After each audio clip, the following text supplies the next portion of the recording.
কোথায় গেল আদনান? ওই যে আদনান। গিয়ে প্রধানমন্ত্রী আমাকে জিজ্ঞেস করলেন যে পকেটে কি সাপটা আছে নাকি, যে দীর্ঘ বছর থেকে এখন পর্যন্ত জেবুকে উনি নিজ হাতে গোসল করিয়ে দেন। শুধু স্ত্রী কন্যা নয়, জিয়াউর রহমান সাহেব যখন দেশের প্রেসিডেন্ট ছিলেন, এই নিঝুম দ্বীপে জিয়াউর রহমান সাহেব 4টা চিত্রা হরিণ ছেড়েছিলেন, 2.5-3 লক্ষ হয়ে যায় সেই চিত্রা হরিণের সংখ্যা। খালেদা জিয়ার নায়ক বানাইছে, গাজী সাহেবের সিনেমার নায়ক। আমাকে এফডিসিতেই প্রবেশ করতে দেয় না। আমি 88টি বিজ্ঞাপন চিত্রে কাজ করেছি, এখন পর্যন্ত দেশের সর্বোচ্চ। পরিমণির সাথে আমার কোর্টে দেখেছেন, সে বিপদে পড়েছে, তার সাথে আমাকে কোর্টে দেখা গেছে। একটা মানুষ কোর্টে কখন যায়? পরিচয় 1.5 যুগ। পরিমণি ওয়াইল্ড লাইফ ফটোগ্রাফি করতেন, বিভিন্ন জায়গায় আমরা একসঙ্গে ছবি তুলেছি। তখন কুমির তার চোয়াল দিয়ে আমাকে বাড়ি মারে, আমার বুকের 3টা হাড় ভেঙে যায় কুমিরের। আমার বাম পাশে 2টা, ডান পাশের একটা হাড় ভেঙে গিয়েছিল কুমিরের আক্রমণে। আমি অসংখ্যবার সাপের কামড়ের আক্রান্ত হয়েছি। সাপ পরিষ্কার জায়গা কখনো পছন্দ করে না, এটা নিয়েও মাননীয় প্রধানমন্ত্রী অনেক কষ্ট পেয়েছেন। সাধারণ বোবা প্রাণীদের নিয়ে যে ব্যক্তি এতটা ভাবেন, তাহলে আপনি চিন্তা করেন না মানুষদেরকে নিয়ে উনি না যেন আরো কি ভেবে রেখেছেন। সুপ্রিয় দর্শক, আপনাদের স্বাগত জানাচ্ছি বাংলা ভিশন পডকাস্টের একটি নতুন পর্বে। আজ আমরা কথা বলবো জাতীয় পুরস্কারপ্রাপ্ত বন্যপ্রাণী সংরক্ষক জনাব আদনান আজাদের সাথে। জনাব আদনান আজাদ, কেমন আছেন আপনি? ভালো আছি। আচ্ছা, আপনি দীর্ঘদিন থেকেই বন্যপ্রাণীর সংরক্ষণ বিষয়ে কাজ করছেন, একসময় অভিনয় করতেন, চলচ্চিত্রের সাথে ছিলেন।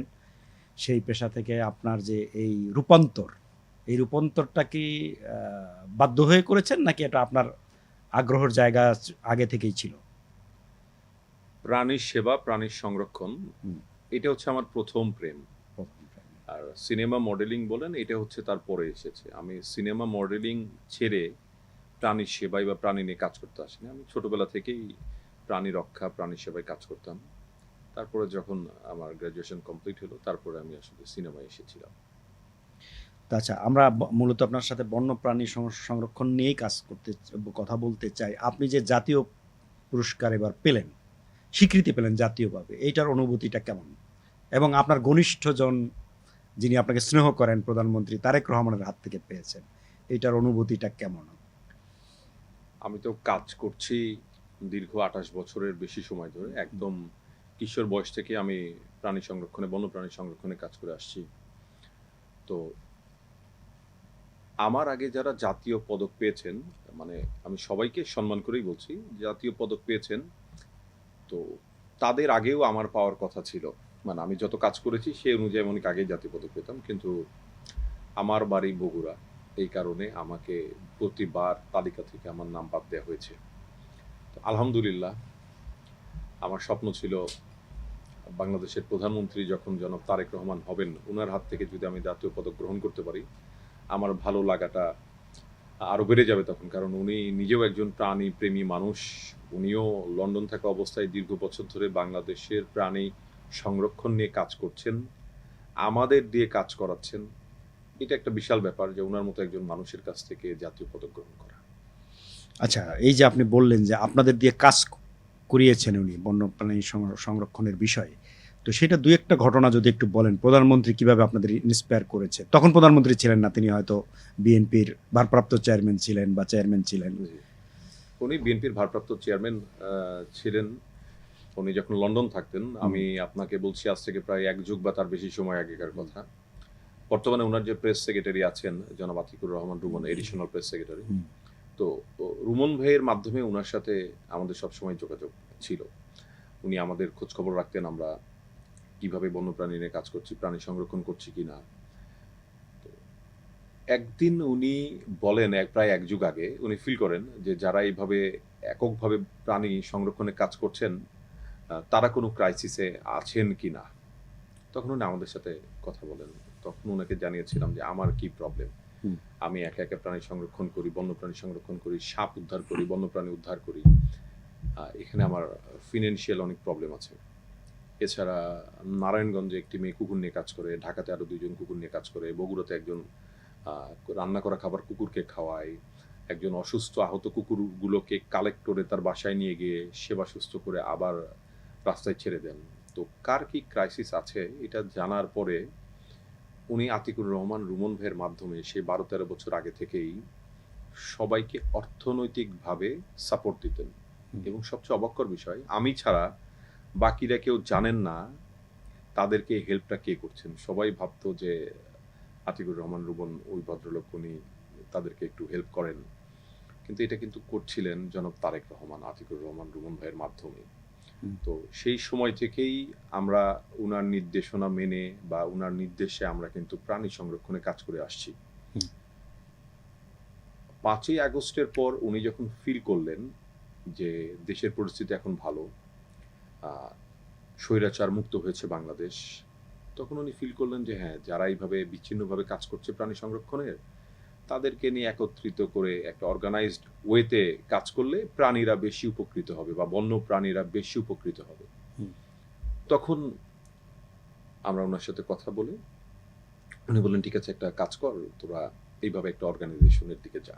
তখন আমরা বাংলাদেশ এনিম্যাল ওয়েলফেয়ার অ্যাসোসিয়েশন গঠন করি ওনার নির্দেশে এবং প্রাণী নিয়ে ব্যাপকভাবে কাজ করছি।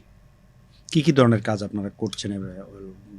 আমরা কাজ করছি রাস্তার আহত যে কুকুর বিড়ালগুলো আছে, যেগুলোকে সবাই পথপ্রাণী বলে, অনেকে বেওয়ারিশ নামে পরিচিত, কিন্তু আমরা পথপ্রাণী বলি।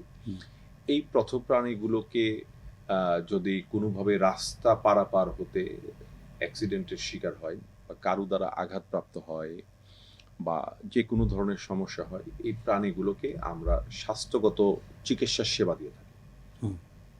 এছাড়া এই প্রাণীগুলোর যে ভ্যাকসিনেশন, রেবিস ভ্যাকসিন, জ্বালাতঙ্ক ভ্যাকসিন, আমরা বিভিন্ন এলাকা চিহ্নিত করে আমরা জ্বালাতঙ্কর ভ্যাকসিন দিই। যদি কোনোভাবে এদের পা ভেঙে যায় বা কেটে গেলে আমরা সেখানে আমাদের ডাক্তাররা সেখানে আপনার সেলাই করে যে ট্রিটমেন্ট দরকার, হাত পা ভেঙে গেলে প্লাস্টার করে যে ট্রিটমেন্ট দরকার, আমরা আমাদের যা ক্যাপাসিটি আছে সেখান থেকে এইগুলো দিয়ে আসছি। আর এর বাইরে বাংলাদেশে আপনার বিভিন্ন জায়গায়, বিভিন্ন জেলাতে আপনার মানুষ যখন প্রাণীদের প্রতি অত্যন্ত নির্দয় আচরণ করে, যেটা আইন বহির্ভূত কাজ, সেরকম যদি কোনো আচরণ করে, কোনো প্রাণীকে মেরে ফেলে বা হামলা করে আহত করে দেয়, আমরা সেখানে মামলার মাধ্যমে আইনি লড়াই চালিয়ে যাই।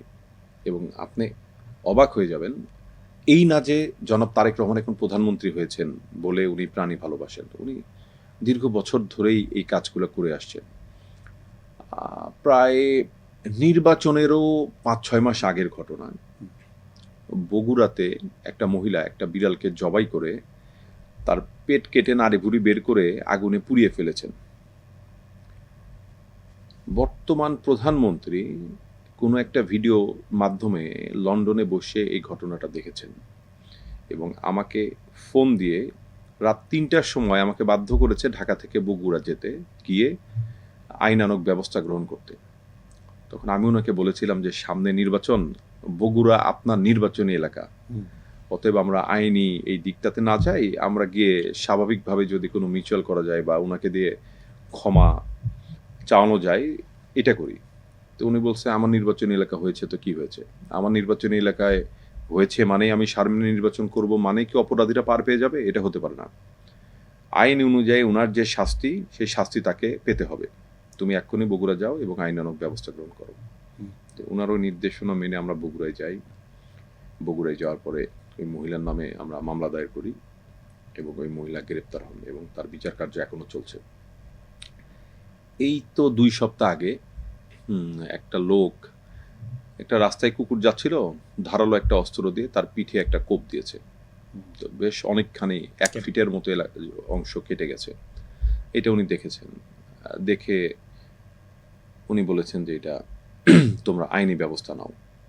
তো আমরা এইটাতে আইনি ব্যবস্থা নিয়েছি, আমরা মামলা করেছি, পুলিশ অপরাধীকে অ্যারেস্ট করেছে। তো বাংলাদেশে এরকম অনেক ঘটনাই এরকম ঘটেছে, যেটা ওনার চোখে আসলেই উনি এটা আইনানুগ ব্যবস্থা গ্রহণ করতে বলেছে। তো আমরা এটা নিয়ে করেছি এবং উনি নির্বাচনের অনেক আগে লন্ডন যখন থাকতেন তখন কিন্তু মানে ওনার এই ব্যাপারে এত ইন্টারেস্ট, উনি প্রাণী কল্যাণ আইন সম্পর্কে পড়েছেন, বাংলাদেশ সরকারের যে গেজেটটা আছে বন্যপ্রাণী আইন সম্পর্কে পড়েছেন, পড়ে ওনার মনে হয়েছেন যে আইনের এত ফাঁক ফোকর, এত গ্যাপ রয়ে গেছে যে এই কারণে যে কোনো অপরাধী অপরাধ করলে এর ফাঁক ফোকর দিয়ে বের হয়ে আসে।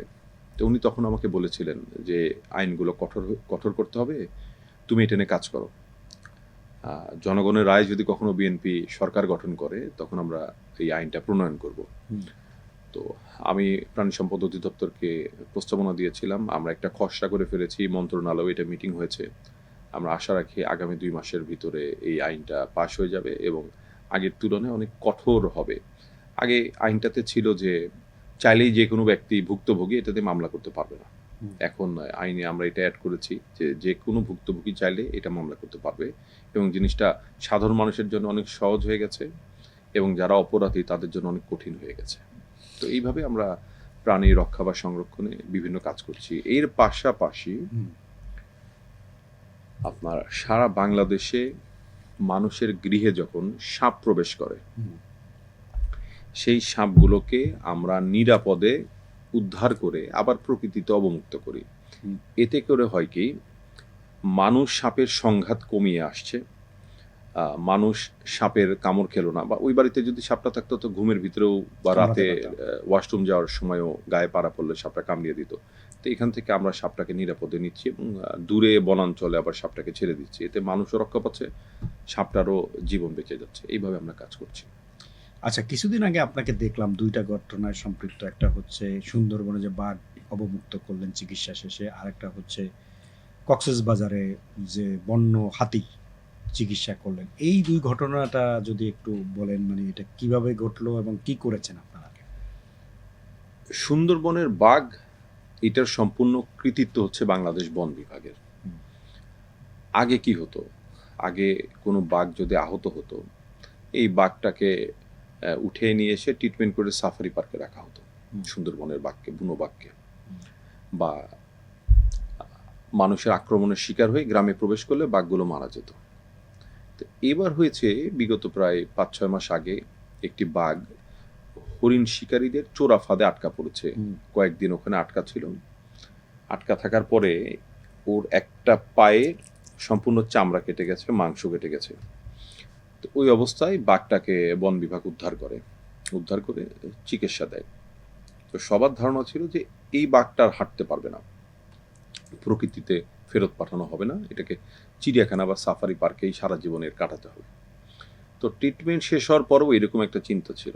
পরে যখন মাননীয় প্রধানমন্ত্রী এটা জানলেন, তখন উনি বললেন যে না, বনের বাঘ বনেই ফেরত যাবে। ও যদি মারাও যায় তাহলে বনেই মারা যাক, খাঁচার ভিতরে মরে তো লাভ নাই। বনের ছালে তো একটা অপার সম্ভাবনা থাকতে পারে যদি টিকে যায়। তো বাঘটা ট্রিটমেন্ট করতে করতে একটা সময় একদম সুস্থ হয়ে গেলেন এবং বনে ছাড়ার মতো কিন্তু তার অবস্থান দাঁড়ালো। পরে বন বিভাগ এটা প্রথমবারের মতো, ইতিহাসে প্রথমবারের মতো একটা আহত বাঘকে চিকিৎসার মাধ্যমে সুন্দরবনে ছাড়া হলো। এটার ক্রেডিট বন বিভাগের, আমরা ওনাদেরকে সহযোগিতা করেছি মাত্র। আর হাতির বিষয়টা হচ্ছে, আমি যখন সুন্দরবনে বাঘ ছাড়তে যাই এই সময় তখন প্রচণ্ড বর্ষণ চলছিল, বৃষ্টি চলছিল, খুব ভারী বর্ষণ, অনেক জায়গায় পাহাড় ধসে পড়েছে। ঠিক এইরকম টেকনাফের একটা পাহাড়ে বুনো হাতি, যে পাহাড়ে বসবাস করে, কোনোভাবে পাহাড়ের একটা কর্নারে চলে আসে। তখন পাহাড়টা ভেঙে, একদম খাড়া পাহাড় ছিল, প্রায় 300 ফুট উঁচু, পাহাড় ভেঙে হাতিটা মাটিতে পড়ে এবং মাটিতে যেখানে পড়েছে, যে অংশে পড়েছে সে অংশটা পুরোটাই পাথর। হাতির কোমর ভেঙে গেছে, পিছনে 2 পা ভেঙে গেছে এবং প্রেসারে পেট ফেটে গেছে। তো হাতিটা ওখানেই কাতরাচ্ছিল। তো এইটা ফেসবুকের মাধ্যমে মাননীয় প্রধানমন্ত্রীর কাছে আসে। তো আমাদের কাছেও এসেছে হেল্প চাওয়ার জন্য। তো মাননীয় প্রধানমন্ত্রী এটা দেখে অত্যন্ত ব্যথিত হয়েছেন, উনি খুব কষ্ট পেয়েছেন যে একটা এত বড় প্রাণী হাতি, এই হাতিটা কষ্ট পাচ্ছে। উনি আপনার মেডিকেল বোর্ড গঠন করার নির্দেশনা দেন, দ্রুত ওখানে ডাক্তার পাঠাতে বলেন। তো আমাদের প্রাণী সম্পদ প্রতিমন্ত্রী সুলতান সালাউদ্দিন টুকুকে এই বিষয়টি আমি জানানো মাত্রই উনি একটি মেডিকেল বোর্ড গঠন করেন। প্রাণী সম্পদ অধিদপ্তরের একটি বিশেষ টিম কক্সবাজার থেকে ওখানে যান, সাফারি পার্ক থেকে ডাক্তাররা ওখানে যান, গিয়ে হাতিটার ট্রিটমেন্ট করেন এবং অনেক চেষ্টা করা হয়েছে। তো রাতে প্রধানমন্ত্রী আমাকে জানালেন যে যদি এখানে চিকিৎসা সেবা দেওয়া সম্ভব না হয়, কোনোভাবে হাতিটাকে হেলিকপ্টারের সাথে ঝুলিয়ে, সেনাবাহিনীর হেলিকপ্টার দিয়ে ওখান থেকে নিয়ে ভালো কোনো জায়গায় নিয়ে এসে, যেহেতু এটা একটা দুর্গম এলাকা ছিল, চিকিৎসা দেয়া যায় কিনা, বা তাও না হলে নেপাল, থাইল্যান্ড, শ্রীলঙ্কা, যেখানে হাতিরা বেশি বেশি বসবাস করে, হাতির ভালো ভালো ডাক্তার আছেন, ওখান থেকে ডাক্তার নিয়ে এসে তাদের চিকিৎসা সেবা দেওয়া যায় কিনা। তো তো বিষয়টি নিয়ে আমি বন বিভাগের প্রধান বন সংরক্ষক মহোদয়ের সাথে এটা আলাপ করলাম যে মাননীয় প্রধানমন্ত্রী এটা বলেছেন। তো উনি সম্ভবত নেপাল আর শ্রীলঙ্কার সাথে যোগাযোগও করেছিলেন, ডাক্তার আনারও ব্যবস্থা করেছিলেন। ঠিক সেই মুহূর্তে হাতিটিকে আসলে আর বাঁচানো যায়নি। তো এটা নিয়েও মাননীয় প্রধানমন্ত্রী অনেক কষ্ট পেয়েছেন এবং হাতিটা পরদিন যখন মারা গেছেন, তো হাতিটা মারা গেছে সম্ভবত সকাল 10টায় পরদিন। তো মারা যাওয়ার পরেও মাননীয় প্রধানমন্ত্রী আমাকে বলেছেন যে কবরটা যাতে খুব ভালোভাবে দেয়া হয়, মানে মাটি ভালোভাবে গর্ত করে দায়সারাভাবে যাতে হাতিটাকে ওখানে ফেলে রেখে আসা না হয়, কবরটা যাতে ভালোভাবে দেয়া হয়। এবং পরে উনি খোঁজ খবর নিয়েছেন যে কবরটা আসলে ঠিকভাবে দেয়া হয়েছে কিনা। তো আমরা উনাকে এত বেশি পছন্দ করি কারণ দেশের সাধারণ বোবা অবলা প্রাণী নিয়ে যে ব্যক্তি এত কিছু ভাবেন, এত প্ল্যান করে রেখেছেন, একটা প্রাণীও সহিংসতার শিকার হবে না, কোনো আহত হলে প্রাণীরা এটা সেবা পাবেন। সব প্রাণী, সেটা পথ প্রাণী হোক আর বন্য প্রাণী হোক, প্রাণীদের নিয়ে উনার মনে এত মায়া দয়া, প্রাণীদের নিয়ে উনি ভাবেন। সাধারণ বোবা প্রাণীদের নিয়ে যে ব্যক্তি এতটা ভাবেন, তাহলে আপনি চিন্তা করেন মানুষদেরকে নিয়ে উনি না যেন আরো কি ভেবে রেখেছেন। তো এই জন্য কিন্তু ওনার সমালোচকরা তো বলে যে উনি বন্য প্রাণীর প্রতি যতটা দরদ আছে, দেশের মানুষের প্রতি অতটা দরদ তার নাই। ওনার যারা প্রতিপক্ষ, রাজনৈতিক প্রতিপক্ষ, তারা বলে। আপনার অভিজ্ঞতা কি, যেহেতু আপনি তাকে খুব কাছ থেকে জানেন? জি জি জি জি উনি মানুষের জন্য কি করছেন এটা তো আপনি নিজের চোখেই দেখতে পাচ্ছেন। তো উনার যারা সমালোচক, তারা কিন্তু সমালোচনার মাধ্যমে উনার প্রশংসা করছেন যে উনি বন্য প্রাণীদের জন্য বা প্রাণীদের জন্য এত কিছু করেন, এটাই তো প্রশংসা। তারা দাবি করে বলছেন উনি প্রাণীদের জন্য কত কিছু করেন, এটা তারা দাবি করছে। আর মানুষের জন্য উনি কি করছেন বা করেন, এটা তো দেশবাসী দেখতেই পাচ্ছেন। মানুষের ভালো থাকার জন্য উনি খাল খনন করে দিয়েছেন, উনি কৃষক কার্ডের ব্যবস্থা করেছেন, উনি ফ্যামিলি কার্ডের ব্যবস্থা করেছেন। এটা দিয়ে মানুষরা উপকৃত হচ্ছে। এখন দেখবেন আগে যতটা ভিক্ষুক ছিল, এখন কিন্তু ভিক্ষাবৃত্তি অনেক কমে এসেছে। এখন ঘরে বসে যদি একটা ভিক্ষুক 3-4-5 হাজার টাকা ইনকাম করতে পারে, সে তো আর ভিক্ষা করবে না। তো অনেক দেশ তো অনেক চেঞ্জ হচ্ছে, ওনার হাত ধরে বাংলাদেশ অনেক চেঞ্জ হয়ে যাচ্ছে। বিশেষ করে এই সেক্টর, বন্যপ্রাণী সংরক্ষণ বা প্রাণী সম্পদ সহ প্রত্যেকটা সেক্টর অনেক ডেভেলপ হচ্ছে। মাত্র 4 মাসে উনি দেশের চেহারা চেঞ্জ করে দিয়েছেন। এটা আমরা ফিল করছি, আমরা দেখতে পাচ্ছি। তো যারা চোখে টিনের চশমা পরে বসে আছেন, তাদেরকে তো আপনি এটা কখনো দেখাতেও পারবেন না, বুঝাইতেও পারবেন না। তো আচ্ছা, আপনার বাড়ি বগুড়া, প্রধানমন্ত্রী আপনার এলাকার, আপনিও যে এলাকার সন্তান, তিনিও সেই এলাকার সন্তান, কিন্তু বগুড়ার সব মানুষের সাথে তার ওনার ঘনিষ্ঠতা নেই। আপনি কিভাবে তার ঘনিষ্ঠ সান্নিধ্যে আসলেন? আমার সাথে মাননীয় প্রধানমন্ত্রীর পরিচয় আমি যখন ছোট ছিলাম, তখন থেকে উনি আমাকে অত্যন্ত স্নেহ করতেন। উনি লন্ডন থাকা অবস্থায় জানতেন আমি প্রাণী সংরক্ষণে কাজ করি। এটা নিয়ে হয়তো আমার প্রতি উনার একটা সফট কর্নার জন্ম নিয়েছে যে উনিও চাই যে প্রাণী সেবা করতে, আমিও প্রাণী সেবা করছি, প্রাণী নিয়ে কাজ করছি। তো সেই জায়গা থেকে হয়তো বা কিছু একটা হতে পারে। এখনো ওনার অর্গানাইজেশন চালাচ্ছি, বিগত 1 যুগ ধরে ওনার জন্য কাজ করছি। এখান থেকে আসলে হইতে পারে। এটা তো আসলে ওনার মনের ভিতরে ঢুকে গিয়ে দেখে এসে বলা সম্ভব না, বা প্রশ্ন করে জানা সম্ভব না। এই পর্যন্তই। আমি ওনাকে অত্যন্ত শ্রদ্ধা করি। উনি শ্রদ্ধার পাত্র, সবারই শ্রদ্ধার পাত্র। আমি অত্যন্ত শ্রদ্ধা করি, আমি ওনাকে অত্যন্ত ভালোবাসি। শুধু ওনাকে না, ওনার যে আপনার এডিশনাল প্রেস সেক্রেটারি আছে রুমন ভাইকে অত্যন্ত আমরা শ্রদ্ধা সম্মান করি। উনি এত বছর, এত চড়াই উতরাইয়ের ভিতর দিয়ে আমরা পার হয়েছি প্রাণী সংরক্ষণ করতে গিয়ে। উনি অভিভাবক হিসাবে ঢাল হয়ে আমাদের সামনে দাঁড়িয়েছেন। কখনো কোনো বিপদে আমাদেরকে পড়তে দেননি, কখনো কোনো বিপদের আঁচ টের পেলে আমাদেরকে ওখান থেকে সরিয়ে নিয়ে আসছেন। তো রাজনীতির বাইরে গিয়ে কিন্তু আমরা প্রাণী নিয়ে কাজ করছি। এবং আপনাকে একটা তথ্য দিয়ে রাখি, আজ যেহেতু জনাব তারেক রহমান দীর্ঘ বছর ধরেই প্রাণী সংরক্ষণে কাজ করছেন, আমাদেরকে দিয়েও কাজ করাচ্ছেন, এবং উনি একটা অর্গানাইজেশন খুলেছেন যার নাম বাংলাদেশ এনিম্যাল ওয়েলফেয়ার অ্যাসোসিয়েশন। এটা প্রাণী সংরক্ষণে কাজ করছে বাংলাদেশে। বিএনপি পৃথিবীর প্রথম রাজনৈতিক দল যারা প্রাণী সংরক্ষণে কাজ করছেন। এই অসম্ভবটাকে সম্ভব করেছেন জনাব তারেক রহমান।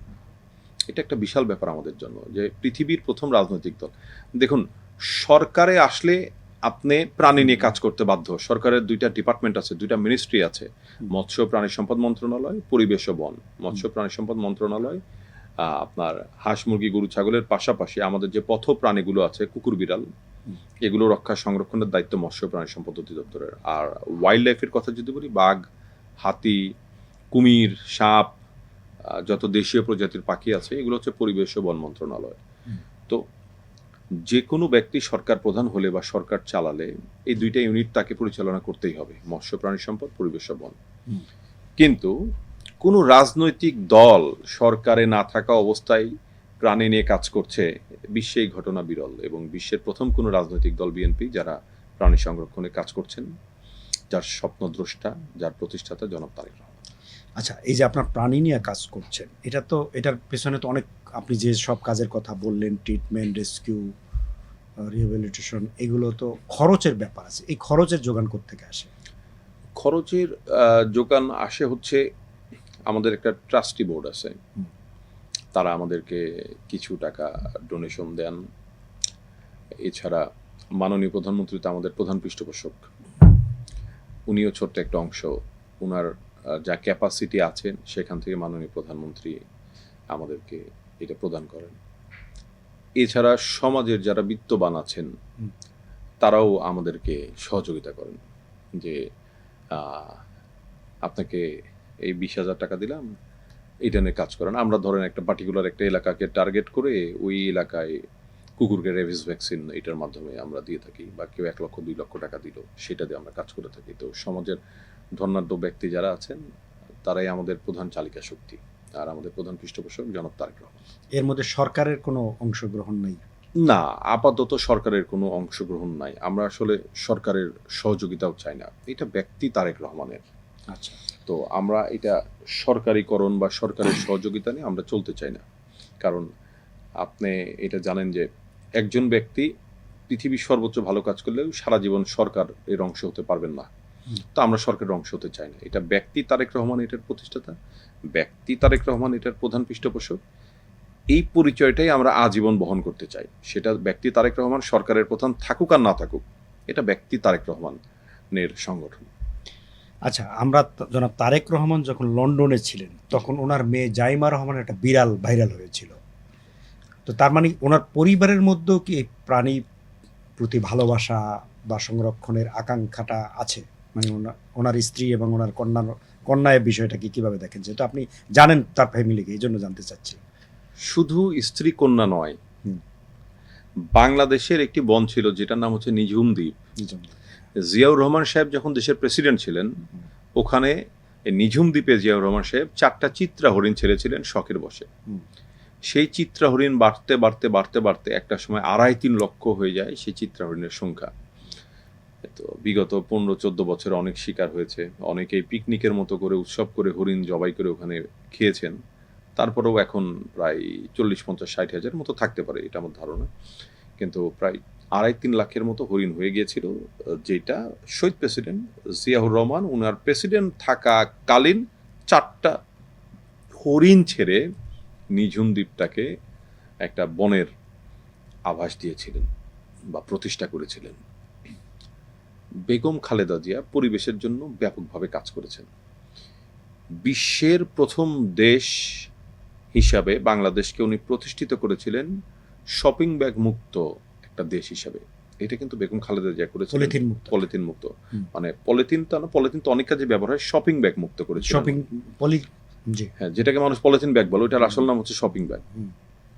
তো এটা মুক্ত বিশ্বের প্রথম দেশ হিসাবে আমরা হয়েছিলাম বেগম খালেদা জিয়ার সময়। বেগম খালেদা জিয়া গ্রিন বেল প্রকল্প শুরু করেছিলেন। সেটা হচ্ছে উপকূলীয় যে অঞ্চল আছে ওখানে ম্যানগ্রোভ গাছ লাগিয়ে, যাতে উপকূলীয় ম্যানগ্রোভ গাছ লাগিয়ে বন তৈরি করা, যাতে বিভিন্ন যে উপকূলীয় ঝড় জলোচ্ছ্বাস এটা থেকে যাতে বাংলাদেশকে মুক্ত করা যায়। তো বনায়ন কিন্তু রক্ষা করা যায়। তখন বাংলাদেশকে কিন্তু উনি বিভিন্ন প্রাকৃতিক দুর্যোগ মুক্ত করার জন্য গ্রিন বেল প্রকল্প চালু করেছিলেন। তো জিয়া পরিবারের কিন্তু এই প্রজন্ম, মানে জাইমা রহমানের প্রজন্মর কথা বলছি না, যে প্রাণ প্রকৃতি প্রাণী নিয়ে পাগল।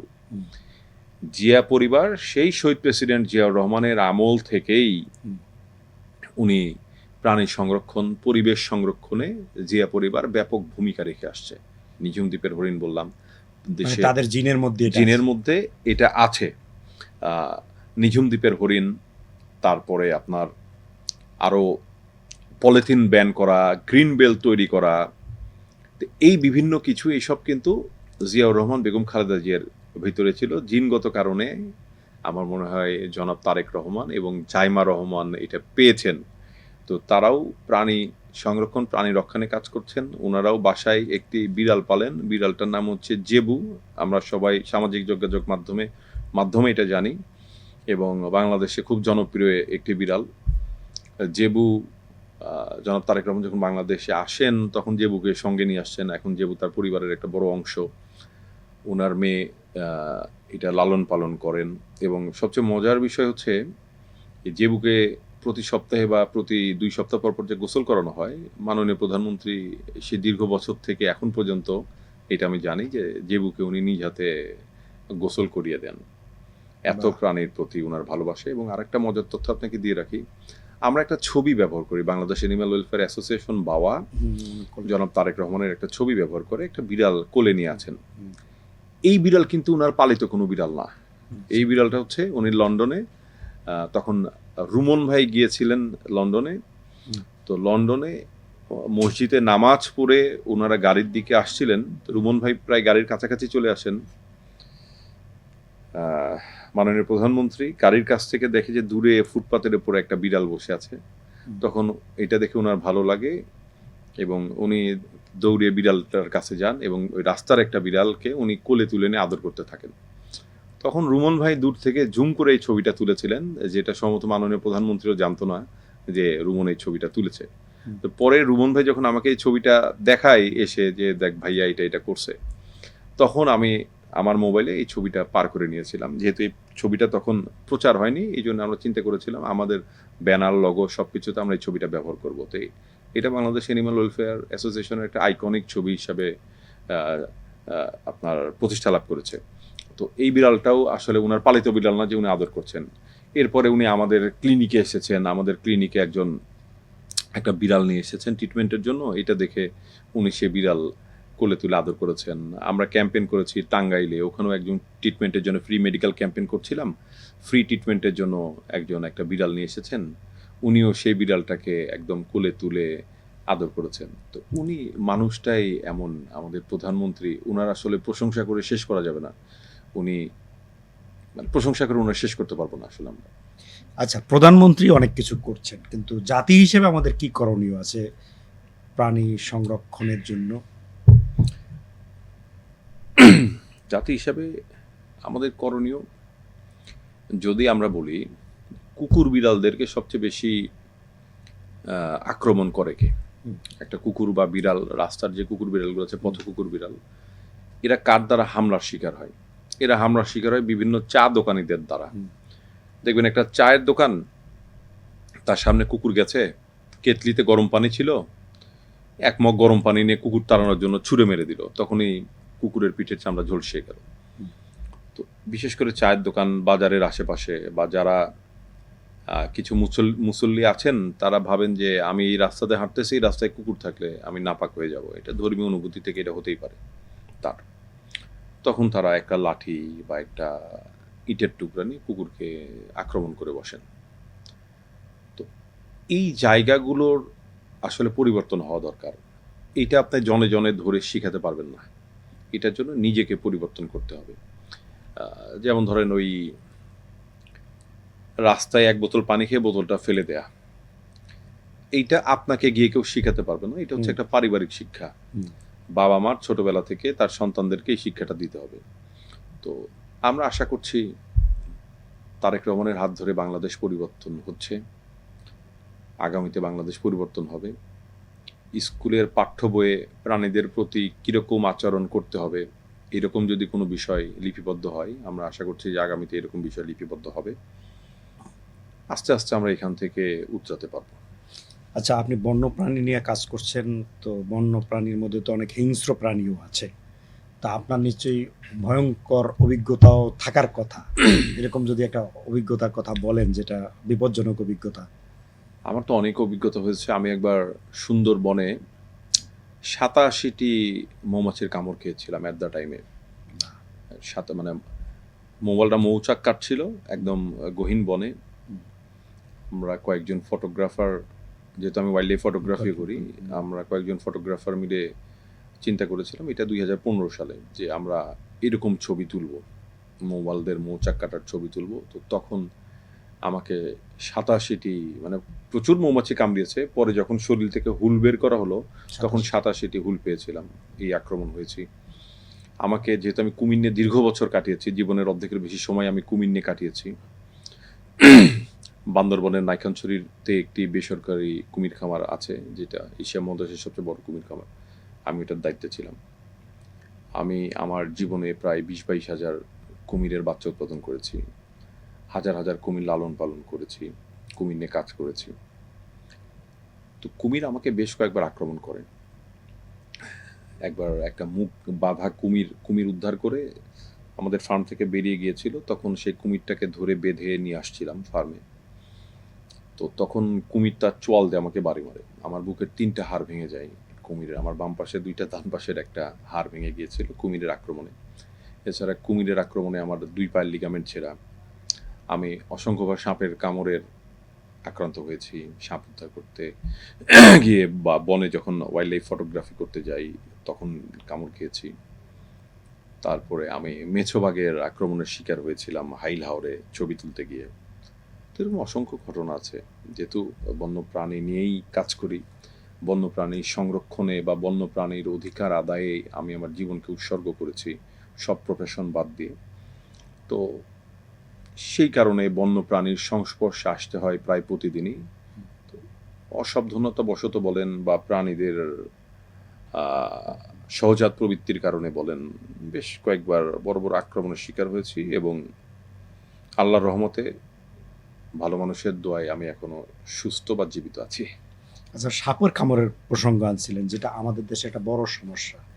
সাপের কামড় থেকে সাধারণ মানুষ কিভাবে এটা থেকে দূরে থাকতে পারবে, আর যদি কামড়ায় শিকার হয় তাহলে সেই তখনই বা এটার থেকে উদ্ধার পাওয়ার বা মুক্ত হওয়ার, বিষমুক্ত হওয়ার উপায় কি? সর্বপ্রথম যদি বাড়িতে সাপ না চান তাহলে আপনার বাসা বাড়ি ইঁদুর মুক্ত রাখতে হবে। বাসা বাড়ি যদি ইঁদুর মুক্ত রাখেন তাহলে আপনার বাড়িতে সাপ আসবে না। বাসা বাড়ি যদি অপরিষ্কার রাখেন সাপ আসবে, বাসা বাড়ি যদি পরিষ্কার রাখেন তাহলে সাপ আসবে না, কারণ সাপ লুকিয়ে থাকতে পছন্দ করে। তো আপনার বাসায় যদি লুকিয়ে থাকার মতো যথেষ্ট এলিমেন্ট থাকে, যেমন বাড়ির আঙ্গিনা, আমি নিচতলা বাড়ির কথা বলছি, বাড়ির আঙ্গিনায় অনেক ঝোপঝাপড় হয়েছে, তার মানে এটা আপনি সাপকে ওয়েলকাম জানাচ্ছেন। আপনার বাড়িতে প্রচুর ইঁদুর আছে, মানে আপনি সাপকে ওয়েলকাম জানাচ্ছেন। বাড়ি ইঁদুর মুক্ত রাখতে হবে এবং বাড়ির আশেপাশে ঝোপঝাড় মুক্ত রাখতে হবে। সাপ পরিষ্কার জায়গা কখনো পছন্দ করে না। আমি আবারও বলছি, সাপ পরিষ্কার জায়গা কখনো পছন্দ করে না। সাপ অপরিষ্কার জায়গা চাই, ঝোপঝাড় চাই, বা যত্রতত্র এলোমেলো করে ঘরের জিনিসপত্র রাখা চাই যাতে সে ওখানে লুকাতে পারবে। তো ঝোপঝাড় মুক্ত রাখতে হবে, বাড়ি পরিষ্কার রাখতে হবে এবং আপনার ইঁদুর মুক্ত রাখতে হবে, তাহলে বাড়িতে সাপ আসবে না। আর কোনো কারণে যদি কেউ সাপের কামড়ে আক্রান্ত হয় বা কাউকে যদি সাপে কামড়ায়, তাহলে কোনোভাবেই ওঝা কবিরাজের কাছে গিয়ে সময় নষ্ট করা যাবে না। এটা হচ্ছে medical emergency. After snake bite এটা হচ্ছে মেডিকেল এমার্জেন্সি। সাপ কামড় দিলে আপনাকে জেলার প্রধান সরকারি হাসপাতাল অথবা উপজেলার যে সরকারি হাসপাতাল আছে, উপজেলা হাসপাতাল, আপনাকে সেখানেই যেতে হবে সময় নষ্ট না করে। যদি আপনি ওঝা কবিরাজের কাছে গিয়ে সময় নষ্ট করেন তাহলে আপনার বেঁচে থাকার চান্সেস অনেক কমে আসবে। এই জন্য সাপে কামড় খেলে সরাসরি, যদি বাসাটা জেলাতে হয় তাহলে জেলার প্রধান সরকারি হাসপাতাল, না হলে উপজেলা হাসপাতালে আপনাকে সেই রোগীকে নিয়ে যেতে হবে। রোগীকে কোনো কিছু খেতে দেওয়া যাবে না, রোগীকে ঘুমাতে দেওয়া যাবে না। ঘুমাতে দেওয়া যাবে না এই জন্য যে সাপে কাটা রোগী একবার যদি কোমায় চলে যায় এখান থেকে ফিরে আসা খুব মুশকিল, এই জন্য তাকে জাগিয়ে রাখতে হবে। রোগীকে প্যানিক হইতে দেওয়া যাবে না। যদি উনি প্যানিকড হয় যে আমাকে সাপে কামড়িয়েছে, আমি এখন মারা যাব, তো সেখান থেকে বিষটা দ্রুত আপনার সার্কুলেট হয়ে যাবে। তো এই জন্য তাকে কুল থাকতে হবে। হাতে যদি কোনো ঘড়ি থাকে এই ঘড়িটা খুলতে হবে, ব্রেসলেট থাকলে খুলতে হবে, মেয়েদের আন্ডার গার্মেন্টসের ফিতা খুলে দিতে হবে, হুক খুলে দিতে হবে, যাতে রক্ত চলাচল স্বাভাবিক থাকে। রক্ত চলাচল বাধা পড়বে এমন যদি কোনো জিনিস থাকে, ঘড়ি, ব্রেসলেট, আংটি, এগুলোকে সবার আগে খুলে ফেলতে হবে এবং যিনি আক্রান্ত হবেন ওনারকে হাইপার হওয়া যাবে না, ওনার দৌড়াদৌড়ি করা যাবে না। দৌড়াদৌড়ি করলে রক্ত গতি বেড়ে যাবে, বিষটা তাড়াতাড়ি তার ক্রিয়া শুরু করবে। তো এই জন্য সাপে কামড় খাওয়া মাত্র তাকে ঠান্ডা থাকতে হবে, একদম কুল থাকতে হবে। তারপরে সরকারি হাসপাতালে যেতে হবে, সেটা জেলা বা উপজেলা। এর বাইরে কোথাও গেলে উনি এটার চিকিৎসা পাবেন না। ওঝা কবিরাজের কাছে যাবেন, তাহলে যদি বিষধর সাপে কামড় দেয় তাহলে আপনার মৃত্যু নিশ্চিত। আর যদি আপনি হাসপাতালে যান আপনি বেঁচে যাবেন। তো আমাদের দেশের মানুষ কুসংস্কারাচ্ছন্ন, বিশেষ করে গ্রামের মানুষ, তারা ওঝা কবিরাজের কাছে গিয়ে সময় নষ্ট করে। যেমন ধরেন, আপনি যদি সাপ না চেনেন, দেশের প্রায় 90% বেশি সাপ হচ্ছে নির্বিষ সাপ। তো একটা নির্বিষ সাপ আপনাকে কামড় দিয়েছে, আপনি একটা ওঝার কাছে গিয়েছেন, ওঝা ঝাড়ফুঁক করলো, আপনি ভালো হয়ে গেলেন। তখন এলাকাতে ওঝার নাম ছড়াইলো যে একটা সাপে কাটা রোগী নিয়ে গেছিলাম, ও তো বেঁচে গেছে। তা আসলে কেটেছিল তো নির্বিষ সাপ। এখন আপনাকে গোখরা সাপ বা কেউটে সাপ কামড়িয়েছে, আপনি ওঝার কাছে গেলেন, আপনি তো বাঁচতে পারবেন না, কারণ ওঝা ওই একই রকম চিকিৎসা পদ্ধতি করবে, কারণ এটা একটা মেডিকেল এমার্জেন্সি। শুধুমাত্র বিশেষজ্ঞ ডাক্তারই এটা ট্রিটমেন্ট করতে পারবেন, এছাড়া কারো কথা শোনার দরকার নেই। তো এইভাবে মানুষ সাপের কামড়ে আক্রান্ত হলে এইভাবে তার জীবন বাঁচাতে পারে। আচ্ছা, আমরা ঢাকা শহরে, রাজধানী ঢাকাতেও সাপের উপদ্রবের কথা শুনি মাঝে মধ্যে। 5 তলা 9 তলায় থেকেও আপনি সাপ উদ্ধার করেছেন। জি, জি। এরা কিভাবে রক্ষা পাবে এই ধরনের সাপের উপদ্রব থেকে? কিছুদিন আগে তো মাননীয় প্রধানমন্ত্রীও এই কথা বলেছেন। এই বিষয়টা নিয়ে বললেন যে 9 তলাতে সাপ। আসলে সাপগুলো কোথায়? সাপ দেখবেন না, মানে এমন না যে আপনার এই বাংলা ভিশনের অফিসে সাপ দেখা গেছে। সাপগুলো সাপ যে কোনো জায়গায় দেখা যেতে পারে, কিন্তু সাপ সবচেয়ে বেশি ঢাকাতে, যেহেতু আমি সাপ নিয়ে কাজ করছি দীর্ঘ বছর, আমার অভিজ্ঞতা থেকে বলছি। বনশ্রী, তারপরে আপনার খিলগা, উত্তরার দিয়াবাড়ি এলাকা সহ বিভিন্ন এলাকা আছে, আফতাবনগরের কিছু অংশ। তো এই এলাকাগুলোতে সাপের উপদ্রবটা বেশি। আপনি যদি আজ থেকে 20, 25, 30, 40 বছর আগে ফিরে যান, তখন দেখবেন এগুলো নামে কোনো এলাকা ছিল না। খিলগাঁয়ের অধিকাংশ এলাকা আমি নিজেই দেখেছি ছোটবেলাতে। বিটিভির পিছনে পুরোটাই জলাভূমি ছিল, আমি শিওর আপনিও এটা দেখেছেন। এটা পুরোটাই জলাভূমি ছিল। তো যেহেতু এখানে জলাভূমি ছিল, এখানে সাপ, শিয়াল, মেছো বিড়াল, বন বিড়াল সহ আরো অনেক প্রাণী এখানে আবাসস্থল ছিল। তো এগুলোকে বালি মাটি ভরাট করে এখন আবাসন শিল্প গড়ে তোলা হয়েছে বা এলাকা গড়ে তোলা হয়েছে। তো এই এলাকার যে সাপগুলো আছে, সেই সাপগুলো আসলে যাবে কই? এই যে এলাকাগুলোর কথা বললাম, এই প্রত্যেকটা এলাকাতে লেক দ্বারা বেষ্টিত বা খাল দ্বারা বেষ্টিত। খাল বা লেকের আশেপাশের যে গর্তগুলো আছে, এই সাপগুলো সেই গর্তেই লুকিয়ে থাকে এবং ব্যাং, ছোট পাখি, মাছ সহ বিভিন্ন জিনিস খেয়ে এরা জীবনযাপন করে, ইঁদুর। কিন্তু যখন প্রবল বর্ষণ হয়, টানা 3, 4, 5 দিন বৃষ্টি হয়, এই বৃষ্টি হয়ে খালে পানি ভরে যায়, সাপ লুকিয়ে থাকার মতো যে গর্তগুলো ছিল সেগুলো পানি দ্বারা ভরাট হয়ে যায়। তখন শুকনো স্থানের খোঁজে এই সাপগুলো মানুষের বাসা বাড়িতে চলে আসে, যে বাসা বাড়িতে শুকনো স্থান। তো একবার যখন বাসা বাড়িতে চলে আসে, তখন দেখি এখানে তো আসলে খাদ্যের অভাব নাই, ইঁদুর আর ইঁদুর। তখন ওখানেই তারা খায় এবং ইঁদুরের গর্তে তারা প্রজনন করে। তো সেখান থেকে আসলে মানুষের সাথে সাপের একটা কনফ্লিক্ট তৈরি হয়ে যায়। তো অপরিকল্পিত নগরায়ন করা হয়েছে, এই জন্য প্রাণীগুলো বের হতে পারেনি, এই জন্য রাজধানীতে সাপের এত উপদ্রব। তো এখান থেকে আসলে মুক্ত হওয়ারটা খুবই টাফ। নগর পরিকল্পনাবিদ আছেন যারা, তাদের সাথে ওয়াইল্ড লাইফ বায়োলজিস্ট, সাপ গবেষক, তারা মিলে যদি কোনো একটা পরিকল্পনা আনতে পারেন, তাহলে এখান থেকে আসলে মুক্তি সম্ভব। না হলে এইভাবেই আজীবন চলতে হবে। তাহলে ব্যক্তি হিসেবে আমি কিভাবে নিরাপদ থাকবো? আমার নিরাপদ থাকার উপায় কি? ব্যক্তি হিসেবে আপনি নিরাপদ থাকবেন যদি আপনার এলাকাটা সাপপ্রবণ এলাকা হয়, যে একটা এলাকায় প্রায় প্রায় সাপ দেখা যায়, বিষধর সাপ, এটা হচ্ছে সাপপ্রবণ এলাকা। তো আপনি নিরাপদ থাকার কিভাবে থাকবেন সেটা হচ্ছে, যদি রাতে আপনি ঘুমান অবশ্যই মশারি টানিয়ে সেই মশারিটা গুজে ঘুমাতে হবে। কারণ দিনের বেলা তো আপনি সাপ দেখতে পাবেন, আপনার এই টেবিলে সাপ আছে কিনা এটা আপনি দেখছেন, কিন্তু রাতে ঘুমের ভিতরে এটা দেখতে পাবেন না।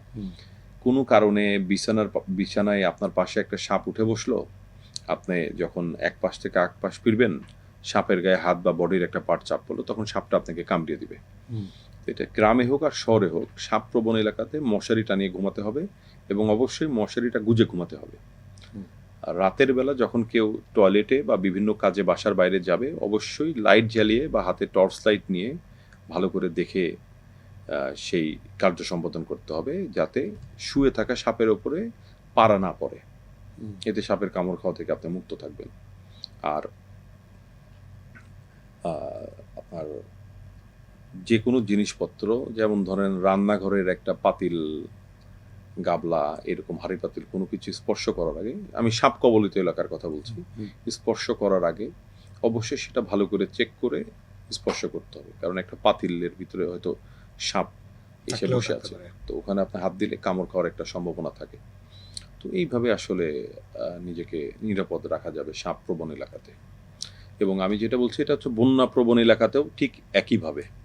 এখন তো অনেক জায়গায় বন্যা হচ্ছে, জলোচ্ছ্বাস হচ্ছে, তো সেই এলাকাগুলোতেই আপনার ঠিক একইভাবে জীবনযাপন করতে হবে। মশারি টানিয়ে ঘুমাতে হবে এবং মশারিটা গুজে ঘুমাইতে হবে। এবং চলাচল করার সময় অবশ্যই টর্চ লাইট ব্যবহার করতে হবে। জুতা, বাটি, ঘটি, পাতিল এগুলো স্পর্শ করার আগে ভালো করে দেখে তারপর স্পর্শ করতে হবে। আর এই সময় আর একটা জায়গায় সাপের উপদ্রব বিষয়ে আমরা বেশ কিছু রেস্কিউ করছি, ঢাকার আশেপাশেই করছি, ঢাকার ভিতরে করছি, কেরানীগঞ্জে বেশ কিছু করলাম। রান্নাঘরে যে লাকড়ি রাখার যে জায়গাটা আছে, লাকড়ি স্তূপ করে রাখে, এর ভিতরে সাপ ডিম পেড়ে বাচ্চা তুলেছে বা এখানে সাপ বসবাস করছে। তো এই বর্ষার সিজনে এই লাকড়িগুলো ব্যবহার করার সময় খুব সতর্কতা অবলম্বন করতে হবে, দেখে দেখে লাকড়ি টানতে হবে, না হলে ওর ভিতরে সাপ থাকলে সাপ কামড়িয়ে দেবে। তো সতর্কতাই হচ্ছে আমাদের মূল রক্ষা কবচ। সাপের ক্ষেত্রে কামড় খাওয়ার আগ পর্যন্ত সতর্কতা আমাদের মূল রক্ষা কবচ, এটাকে মাথায় রাখতে হবে। আচ্ছা, আমরা প্রসঙ্গ পরিবর্তন করতে চাই। আমরা প্রাণী সংরক্ষণ নিয়ে অনেক কথা বলেছি।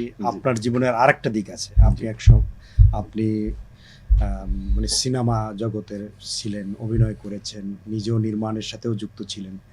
তা আপনি সেই নির্মাণ এবং অভিনয়ের সাথে কি এখনো আছেন নাকি? আমি আসলে দীর্ঘ বছর অভিনয় করছি না, বলতে পারেন এটাও পলিটিক্যাল কারণে। যেটা আপনি নিজেই আপনার বক্তব্যের ভিতরে বলেছেন যে বিএনপির চেয়ারম্যান বর্তমান প্রধানমন্ত্রীর সাথে আমার একটি ব্যক্তিগত সম্পর্ক আছে। বর্তমান প্রধানমন্ত্রী বিভিন্ন বক্তৃতাতেও এটা উল্লেখ করেছেন। এটা আমার দিক থেকে আসেননি, মাননীয় প্রধানমন্ত্রী এটা বলেছেন, সেই জন্যই আপনি প্রশ্ন করেছেন বলে আমি উত্তর দিচ্ছি। তো এই একটা জায়গা এফডিসির ভিতরের কিছু অসাধু মানুষ জানতেন। এরপর আমার বাড়ি বগুড়া, আমার বাবা জেলা মুক্তিযোদ্ধা দলের প্রতিষ্ঠাতা, আমার বাবা একজন মুক্তিযোদ্ধা, আমার বাবা বিএনপির রাজনীতির সাথে জড়িত ছিলেন। আমার প্রথম ছবির পরিচালক ছিলেন গাজী মাজহারুল আনোয়ার, তৎকালীন বিএনপির সাংস্কৃতিক সম্পাদক। তো সব দিক দিয়ে মিলিয়ে তারপরেও আবার আমি যখন সিনেমার নায়ক হই, বেগম খালেদা জিয়ার রেফারেন্স আমি নায়ক হয়েছি। এটা কিছু অসাধু চক্র জানতেন। আমার প্রথম সিনেমা রিলিজের 1.5 মাস পরে আওয়ামী লীগ সরকার ক্ষমতায় আসে। প্রথম সিনেমা যখন রিলিজ পায় তার 1.5 মাস পরে আওয়ামী লীগ সরকার ক্ষমতায় এসেছেন। এবং আওয়ামী লীগ সরকার ক্ষমতায় আসার পরে এই কথাটা খুব রাতারাতি চাউর হয়ে গেল যে বিএনপির নেতার ছেলে, ওর বাড়ি বগুড়া, ও তারেক জিয়ার ঘনিষ্ঠ, ও রুমনের ঘনিষ্ঠ, রুমনের ছোট ভাই, খালেদা জিয়ার নায়ক বানাইছে, গাজী সাহেবের সিনেমার নায়ক। এই টোটালি মিলে আমার তো এমন অবস্থা, আমাকে এফডিসিতেই প্রবেশ করতে দেয় না। তো এইভাবে চলতে থাকে। তারপর আমি আসলে মডেলিং করা শুরু করি। সিনেমা দিয়ে শুরু হয়েছিল, কিন্তু পরে মডেলিং করা শুরু করে আমি 88টি বিজ্ঞাপন চিত্রে কাজ করেছি, যা এখন পর্যন্ত দেশের সর্বোচ্চ। তারপরে নাটক করেছি, টেলিফিল্ম করেছি। তো সেখান থেকে বন্যপ্রাণী নিয়ে কাজ করতে যখন আমি বিশেষ করে কুমির নিয়ে কাজ করা কুমির নিয়ে যখন ব্যাপকভাবে কাজ করা শুরু করলাম, তখন আমাকে ঢাকা ছাড়তে হয়েছিল। আমার বান্দরবনের নাইখানছড়িতে আমার অবস্থান নিতে হয়েছিল। তো সেখান থেকে আসলে অভিনয় কন্টিনিউ করাটা আমার জন্য খুব কষ্টসাধ্য ছিল।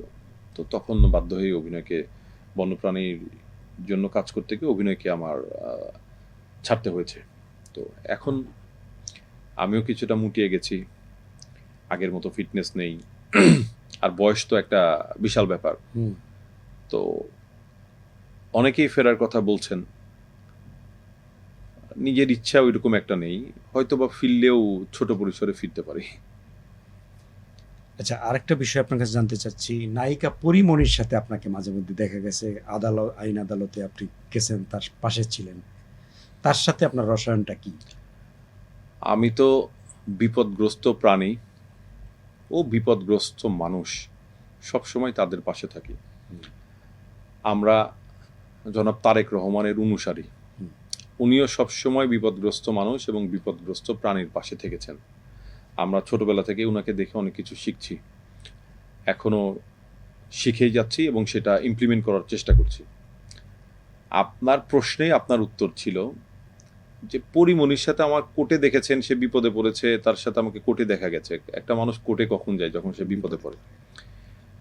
পরিমণির সাথে আমার পরিচয় বলেন, ভ্রাতৃত্ব বলেন, প্রায় 1.5 যুগ।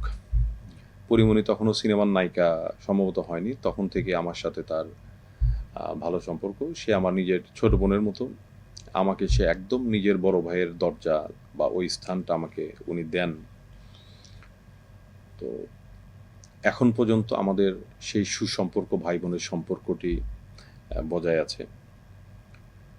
তো সেই জায়গা থেকে পরিমণির সাথে সম্পর্ক। পরিমণি প্রজাপতি খুব পছন্দ করেন, সে পরিমণিও বন্যপ্রাণী পছন্দ করেন, পরিমণিও ওয়াইল্ড লাইফ ফটোগ্রাফি করতেন। আমরা একসাথে দেশের অনেক বন অঞ্চলে আনাচে কানাচে, সেটা সুন্দরবন, লাউয়াচড়া, সাতছড়ি সহ বিভিন্ন জায়গায় আমরা একসঙ্গে ছবি তুলেছি।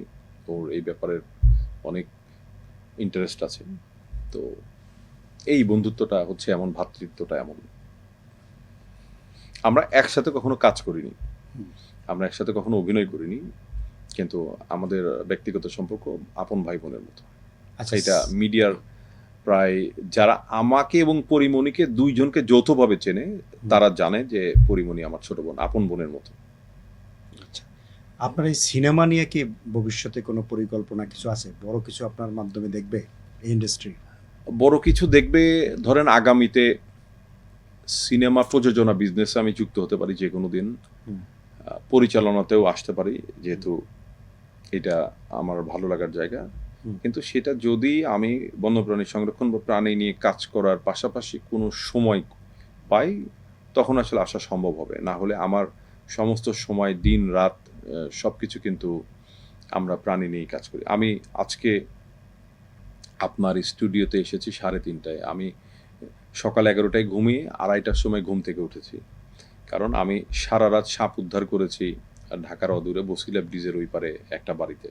একটা গোখরা সাপ বাসায় এসে ডিম পেড়ে, ওই যে লাকড়ির কথা যেটা বললাম, ঠিক ওই জায়গায় লাকড়ির নিচে ডিম পেড়ে বাচ্চা ফুটিয়েছে। তো সেই বাড়ি থেকেই রাতে আমাকে কল দিয়েছিল, রাত 1টায় আমি সেই সাপ উদ্ধার করতে যাই, এসেছি সকাল 10টায়। তো আমার জীবন থেকে এখন চাইলেই সময় বের করা খুব টাফ।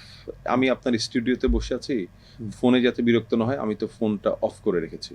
ফোন অন করলেই দেখা যাবে আমার যদি এখন কোথাও থেকে রেস্কিউর জন্য মানুষ আমার কাছে হেল্প চায়, আমার এখান থেকে ছুটে যেতে হবে সেই জায়গায়। তো এটার বাইরে গিয়ে আপনার ঘটা করে সময় বের করে অভিনয় করা আমার জন্য এই মুহূর্তে খুব টাফ। হয়তো আগামীতেও টাফ হবে, কারণ কাজের ব্যাপ্ত হয়তো আমাদের অনেক বেড়ে গেছে, আর সামনে আরো বাড়তে থাকবে। এখন হয়েছে কি, এখন কাউকে না বলতে পারি না। আগে যদি রাত 1টা 2টা 3টার সময় কেউ ফোন করে বলতেন যে ভাই আমার বাড়িতে সাপ ঢুকেছে, আমরা রুম থেকে বের হয়ে আসছি, তাদেরকে আগে হইলে বলতাম যে দরজাটা একটু লাগিয়ে রাখুন, গেটের নিচে পুরাতন বস্তা বা পুরাতন কাপড় দিয়ে রাখেন যাতে কোনো ফাঁক ফোকর না থাকে, আমি সকালে আসবো। আগে হলে এই কথা বলতাম। এখন রাত 3টা 4টার দিকেও যদি কেউ ফোন দিয়ে এই ধরনের সহযোগিতা চায়, আমার তৎক্ষণাৎ ছুটে যেতে হয়, কারণ আমার সাথে বা আমার সংগঠনের সাথে বর্তমান প্রধানমন্ত্রী তারেক রহমানের ইমেজ জড়িত। যদি এখন আমি কাউকে বলি সকালে আসবো, এখন না, তারা হয়তো ভাবতে পারেন ও এখন তো তোমরা প্রধানমন্ত্রীর জন্য কাজ করো, এখন তো ডাকলে পাবো না। তো এই কথাটা যাতে ভাবতে না পারে, এই জন্য যে অবস্থা থেকে আমরা কল পাই সেই অবস্থাতেই চলে যাই। সাপ উদ্ধার করতে কিন্তু জুতা পরা বাধ্যতামূলক। হুম। আমার কিছু কিছু ভিডিও বা স্টিল ছবিতে দেখবেন আমি স্পঞ্জের স্যান্ডেল পরে আছি। হুম। এমনও আবার আমাদের যে সাপ উদ্ধারের যে সরঞ্জাম, স্নেক হুক, টং, এগুলো হাতে থাকে না। কখনো খালি হাতে সাপ ধরছি, কখনো কোথাও থেকে একটা লাঠি চেয়ে নিচ্ছি যে এটা ওইটা সরাইতে কাজে লাগবে, দেন। কারণ সবসময় তো প্রস্তুতি নিয়ে থাকা হয় না। আমার তো নিজেরও ব্যক্তিগত জীবন আছে। আমি হয়তো বাজারে আসছি, কোনো কাজে আসছি, সেখানে ফোন চলে এসেছে, বা একটা দাওয়াত খেতে গিয়েছি, সেখানে ফোন চলে এসেছে, হুম। সেখান থেকে ছুটে চলে গেলাম। হুম। তো এইভাবে করে করে আমাদের ড্রেস কোড মেনটেন করা হয় না, জুতা পরা হয় না সবসময়, টং, হুক এগুলো বহন করা হয় না।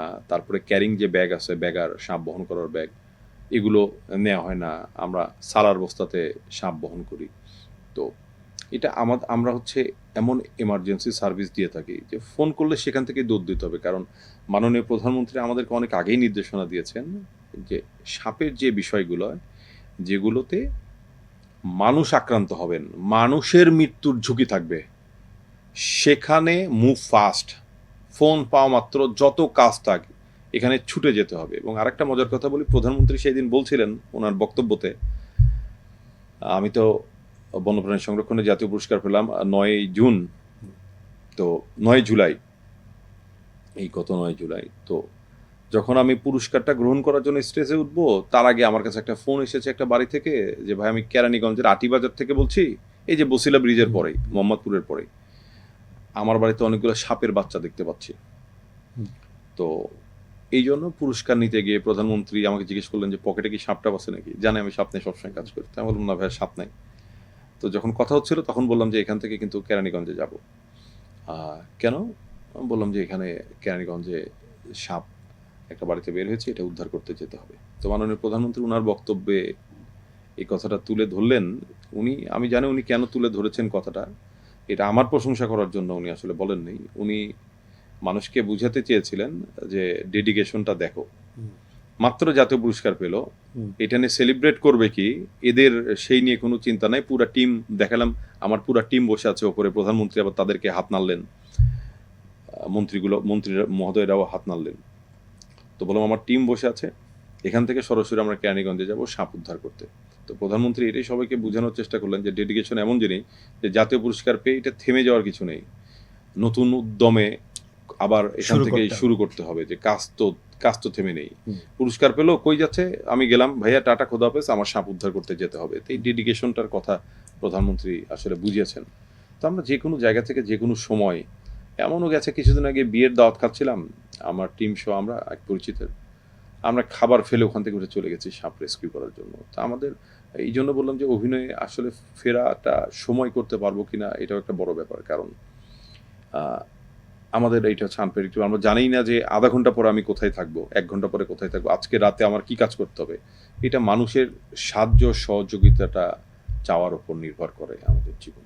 আচ্ছা, তো আমার প্রশ্ন হচ্ছে, আপনাকেই কেন সব জায়গায় যেতে হবে? আপনার কি টিম মেম্বার, আপনার কি পর্যাপ্ত লোকবল নাই যারা এই সাপ উদ্ধারের মতো মানে কাজ করার যোগ্যতা রাখে, ভালো প্রশিক্ষণ আছে? না, ভালো প্রশ্ন করেছেন। আমাদের সাথে ভালো ভালো অনেক উদ্ধার কর্মী কাজ করে, বাপি খান, সীমান্ত, শুভব্রত, সীতু, নীল, তাসিব, ইমরান। তো এরা সবাই দেশের খুব ভালো ভালো সাপ উদ্ধার কর্মী। কিন্তু সাপের ক্ষেত্রে যদি হয়, অন্য অন্য বিষয়ে উদ্ধার করতে তারা যায়, কিন্তু যদি সাপের ক্ষেত্রে হয়, আমি এখন প্রধানমন্ত্রীর অর্গানাইজেশন চালাই বলে আমি এসি অন করে সবসময় কোট প্যান্ট পরে চেয়ার টেবিল নিয়ে বসে থাকবো, এটা আমার জীবনের টার্গেট না। তো সাপের ক্ষেত্রে হলে, যেহেতু আমি দীর্ঘ বছর, আমি আমার জীবনে 10,500-এর ওপর সাপ উদ্ধার করেছি, 10,500। তো এখনো আমি সাপের কথা শুনলে আমার ভিতরে অন্যরকম একটা ভালো লাগা কাজ করে। এটা তো আসলে মানুষের দোয়া, একটা মানুষকে আপনি একটা বড় সমস্যা থেকে রিলিভ করছেন, ওখানে তারা যে ব্লেসিংটা দেয়, এবং যখন তারা জানে যে প্রধানমন্ত্রী পাঠিয়েছেন আমরা কিন্তু সবচেয়ে বড় বিষয়, জাতীয় পার্টির সেন্ট্রালের এক নেতা, অনেক সিনিয়র নেতা, জাতীয় পার্টির টপ 5-এ আছেন উনি, খিলগা ওনার বাসা থেকে সাপ উদ্ধার করেছি। আমরা কিছুদিন আগে কেরানীগঞ্জের এনসিপির যুগ্ম সমন্বয়কের বাসা থেকে সাপ উদ্ধার করেছি। গত 5 দিন আগে আমরা সাপ উদ্ধার করতে গেলাম আপনার ইসাক সরকার, ছাত্রদলের সাবেক নেতা, ছাত্রদলের আপনার ছিলেন, সাংগঠনিক সম্পাদক ছিলেন, যুবদলের সাংগঠনিক সম্পাদক ছিলেন, এখন খুব আলোচিত হয়েছে এনসিপিতে যাওয়ার পরে। তো সাপ উদ্ধারের কল এসেছে, আমরা গিয়ে দেখি ইসাক ভাই। তো ইসাক ভাই আমাদের দারুণ রিসিপশন দিয়েছেন, আমাদের জন্য অনেক দোয়া করেছেন, অনেক শুভকামনা জানিয়েছেন, এবং উনিও অবাক হয়েছেন যে প্রধানমন্ত্রীর টিম এখনও ইসাক সরকারের বাড়িতে গিয়েছেন সাপ উদ্ধার করতে। তো আমরা আসলে সাপ উদ্ধারের ক্ষেত্রে আমাদের মাননীয় প্রধানমন্ত্রীর এরকম নির্দেশনাই দেয়া আছে যে যদি শত্রুর বাড়িতে সাপ আসে, দ্রুত গিয়ে তাকে উদ্ধার করো। তোমাদের কাজ হচ্ছে মানুষের সেবা করা, মানুষকে উদ্ধার করা, ব্যক্তিকে এটা তোমাদের দেখার দরকার নাই। তো প্রধানমন্ত্রীর নির্দেশনা মেনে আমরা সাপের বিষয়ে আমাদের জিরো টলারেন্স, মানে সাথে সাথে, মানে আমরা একেবারে ধরেন আমেরিকান পুলিশ যেভাবে কাজ করে, FBI যেভাবে কাজ করে, বা আমেরিকান ফায়ার সার্ভিস যেভাবে কাজ করে, আমরা যদি জানি যে কারো বাড়িতে সাপ প্রবেশ করেছে বা সে বিপদগ্রস্ত, আতঙ্কগ্রস্ত, আমরা FBI এর মতো ওই 0 সেকেন্ডেই আমরা যে অবস্থাতে আছি অবস্থাতে আমাদের টিম আমরা রওনা হয়ে যাই। প্রধানমন্ত্রীর নির্দেশনাটাই আমাদের প্রতি এরকম যে কোনো মানুষ যাতে প্রাণী তো বিপদগ্রস্ত যাতে না হয়, কোনো মানুষ যাতে প্রাণী দ্বারা বিপদগ্রস্ত না হয়, কুইক আমরা আসলে। আচ্ছা, এখন আপনাদের সেবা দেওয়া সম্ভব ঢাকায় বা জি, রাজধানী জি, বা জি, আশেপাশে, জি। কিন্তু সারা দেশেও তো এরকম অসংখ্য ঘটনা ঘটছে বা ঘটার সম্ভাবনা আছে। সেক্ষেত্রে মানুষজন কি করবে? আমাদের কুয়াকাটাতে টিম আছে। হ্যাঁ, আমি ওদেরকে চিনি, আমার বাড়ি কিন্তু কুয়াকাটা। ও আচ্ছা, আমাদের কুয়াকাটাতে টিম আছে, কালকে ওরা একটা সাপ উদ্ধার করেছে। আমাদের বগুড়াতে টিম আছে, আমাদের মৌলভীবাজারে টিম বাচ্চু নামে আছে, একটা ছেলে বাচ্চু, রাইট। আমাদের মৌলভীবাজারে টিম আছে, আমাদের বগুড়াতে টিম আছে। বাংলাদেশের বিশেষ বিশেষ এলাকা যেখানে বন্যপ্রাণী আছে সেখানে আমাদের টিম আছে, এবং বিশেষ বিশেষ এলাকা যেখানে প্রাণীর প্রতি মানুষের সহিংসতা বিদ্যমান এখনো, সেই সমস্ত এলাকাতে আমাদের টিম আছে, আমাদের টিম কাজ করছে, আমাদের জেলা কমিটি আছে, এবং আমরা চেষ্টা করছি যে পুরো বাংলাদেশ আমাদের আওতায় নিয়ে আসতে। তো আমাদের জন্য এটা একটু টাফ, আমি আপনাকে একদম ক্লিয়ার করে বলি, এটা একটু টাফ। কারণ হচ্ছে এটি কোনো রাজনৈতিক সংগঠন নয় যে আমার ম্যান পাওয়ার দরকার। রাজনৈতিক সংগঠনে কিন্তু ম্যান পাওয়ারটা অবশ্যই যোগ্য লোক তারা নেন, কিন্তু ম্যান পাওয়ারটা ইম্পর্টেন্ট, মাথা ইম্পর্টেন্ট। হ্যাঁ, তো আমাদের এখানে ম্যান পাওয়ার ইম্পর্টেন্ট না, আমাদের এখানে যে আসলে প্রাণী নিয়ে কাজ করছে কিনা, দক্ষতা, ভালোবাসা, একটা প্রাণীর হেল্প করতে পারবে কিনা, বা একটা বাড়িতে সাপ প্রবেশ করেছে, এটাতে একটা সাপ উদ্ধার করতে গেলে কিন্তু নিজের 90%-এর উপর নিজের জীবনের ঝুঁকি থাকে। এই ঝুঁকিটা নিয়ে কেউ দেশ সেবায়, এটা তো আসলে দেশ সেবা, মানব সেবা, দেশ সেবা, এটাতে নিজেকে উৎসর্গ করবে কিনা। এই জন্য আমরা, যেহেতু ভাবেন পার্টি ক্ষমতায়, প্রধানমন্ত্রীর অর্গানাইজেশন, আমরা চাইলেই 10 লাখ লোক একদিনে নিয়োগ দিতে পারি এখানে, কিন্তু আমাদের মুখ্য উদ্দেশ্য এটা নয়। আমাদের মুখ্য উদ্দেশ্য হচ্ছে প্রাণীটা, সেই 10 লাখ লোক নিয়োগ দেওয়ার পরে বা 10 লাখ লোক আমাদের সাথে সম্পৃক্ত হওয়ার পরে প্রাণীরা কি সুফল পাচ্ছে কিনা। এমনও হতে পারে যে আমরা 64টা জেলায় 100 করে লোক যদি আমাদের সাথে থাকে তাহলে প্রাণীর উপকৃত হচ্ছে, 10 লাখ লোক থাকলে উপকৃত হচ্ছে না। তো আমরা ওইভাবেই সামনের দিকে এগোচ্ছি। আমাদের প্রায় 25-30টা জেলায় আমাদের টিম আছে, আমাদের টাঙ্গাইল টিম আছে। আমাদের প্রথম কিন্তু আমরা টাঙ্গাইলেই টিম করেছি, আমাদের টাঙ্গাইল টিম খুব ভালো কাজ করছে, বগুড়া টিম খুব ভালো কাজ করছে, মৌলভীবাজার আমাদের শেরপুরে টিম আছে, তারা হাতি নিয়ে ব্যাপক কাজ করছে। তো আমাদের মোটামুটি যেই জায়গাগুলোতে দরকার, যেখানে বন্য প্রাণী আছে, মানুষ প্রাণীর সংঘাত হয়, বড় কনফ্লিক্ট হয়, আগেও হয়েছে, আমরা সেই জায়গাগুলোতে আমাদের টিম সজাগ আছে, সবসময় সজাগ আছে। এর বাইরে আমরা চেষ্টা করছি যে আমরা 64টা জেলায় আমাদের টিম আমরা রিসেন্ট করে ফেলবো, এই বছরের ভিতরে আমাদের সব হয়ে যাবে। ধন্যবাদ জনাব আদনান আজাদ। আমরা শেষ করতে চাই, অনেক কথাই হলো, আপনি যদি শেষ কথা কিছু বলতে চান বলতে পারেন, মানে আমাদের দর্শকদের উদ্দেশ্যে, তারপর আমরা শেষ করব। জনাব তারেক রহমান প্রায় 1.5 বছর আগে একটি উক্তি উনি বলেছিলেন। এই উক্তিটা শোনার পর আমি এবং আমার যারা টিম মেম্বার আছে সবাই প্রচন্ড উজ্জীবিত হয়েছি।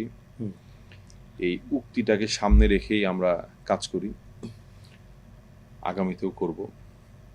সে উক্তিটা হচ্ছে, দেশ হোক সকল প্রাণের নিরাপদ আবাসস্থল।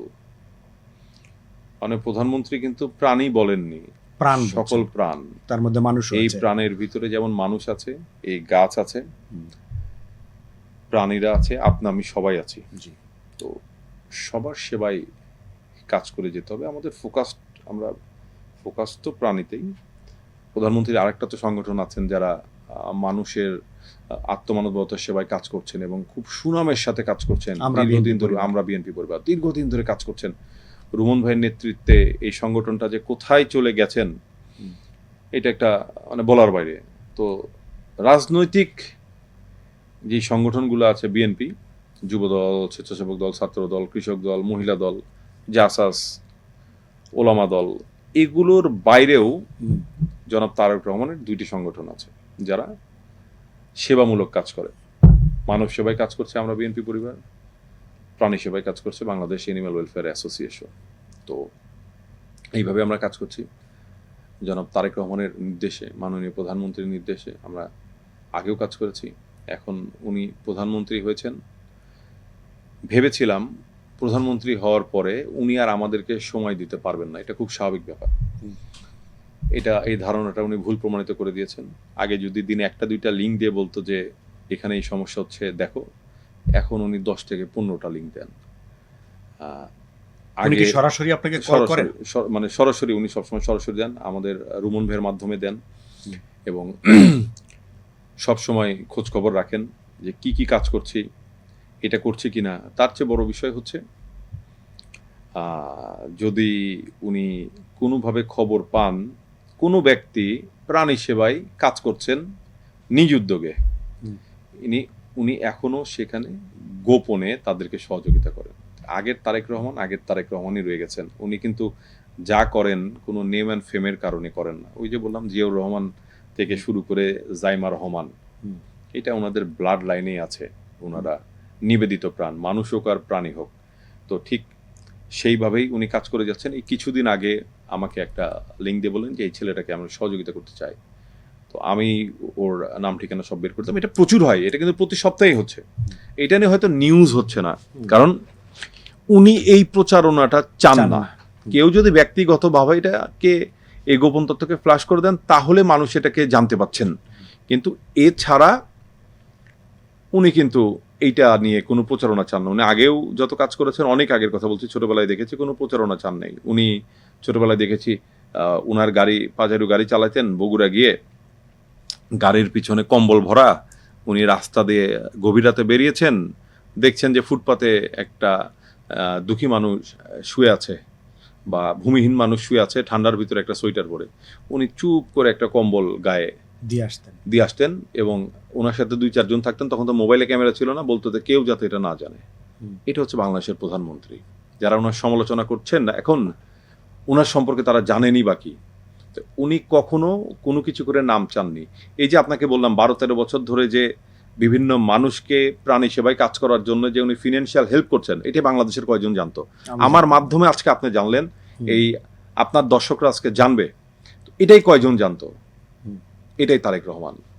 প্রধানমন্ত্রী হওয়ার পরেও একটুও ওনার ভিতরে চেঞ্জ হননি। আগের চেয়ে আরও দায়িত্ববোধ বাড়ছে, নিজেও বেশি কাজ করছেন, আমাদেরকে দিয়েও বেশি কাজ করাচ্ছেন। দিন নাই রাত নাই, আমরা শুধু কাজ করেই যাচ্ছি।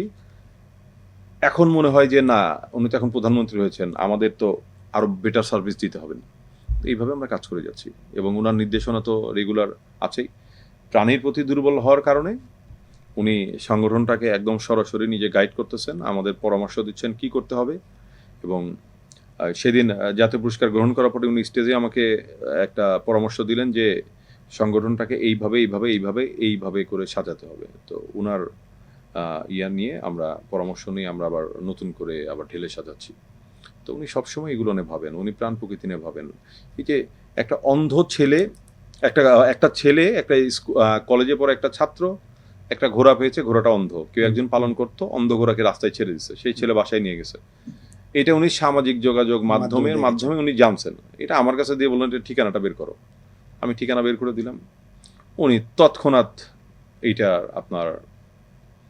করলেন, তাকে হেল্প করলেন এবং সেই দিন আমাকে বলেছেন যে এই ছেলেটাকে আরও হেল্প করা যায় কিনা, এবং মেডিকেল বোর্ড গঠন করে ওই জায়গাতে যাও, গিয়ে ঘোড়াটার চোখের অপারেশন করলে ঘোড়াটা দেখতে পারবে কিনা। আমি প্রাণী সম্পদ অধিদপ্তরের ডিজির সাথে এটা নিয়ে বসলাম, একটা মেডিকেল বোর্ড ওনারা একবার দেখেছেন, তো বলছে এটা খুবই কষ্টসাধ্য, বাংলাদেশে এরকম ক্যাপাসিটি নাই। তো এটা নিয়ে আরও চেষ্টা করা হচ্ছে। এই যে বগুড়াতে একটা হাতি, একটা পঙ্গু হাতি দিয়ে তারা হাতির খেলা টেলা দেখায়, হাতি ওখানে চলাচল করে, তো এটা উনি জানতে পেরেছেন। আমি ওনাকে জানিয়েছি যে এরকম হাতি, বন বিভাগ আমাকে বলেছিল যে এরকম একটা হাতি ওখানে আছে, হাতিটা আমরা উদ্ধার করব, কিন্তু মালিক তো আমাদের দিতে চাচ্ছে না। প্রধানমন্ত্রী জানার পরে আপনার স্থানীয় আমাদের যে প্রতিমন্ত্রী আছে মীর শাহ আলম, ওনাকে নির্দেশনা দিলেন যে এই হাতিটাকে চিড়িয়াখানা পাঠাও, এটার ভালো ট্রিটমেন্ট হওয়া দরকার। তখন ওই হাতিটাকে চিড়িয়াখানায় পাঠানো হলো।